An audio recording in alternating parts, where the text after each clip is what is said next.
The seventh and final game you beat in 2019 was Subnautica. It starts off slow, but once you get an idea for how to play the game, it took off.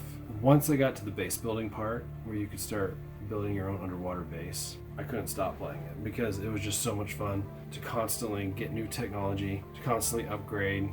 Once you get to the point where you can focus on just exploration and you're not constantly worried about how am I going to stay alive, then it's so addictive. I couldn't stop playing it because it all became then about what am I going to discover next? What am I going to discover next? I think once I found the sea moth, that really changed. It was a game changer for me because now instead of only being able to explore this much of the ocean, I could explore this much of the ocean. It's very interesting how the game becomes more fun the more you invest into it, and that's why I wanted to keep investing into it.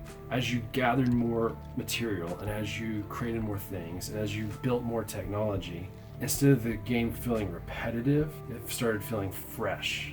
It was like a new game. You went from just swimming around catching things to all of a sudden piloting a submarine.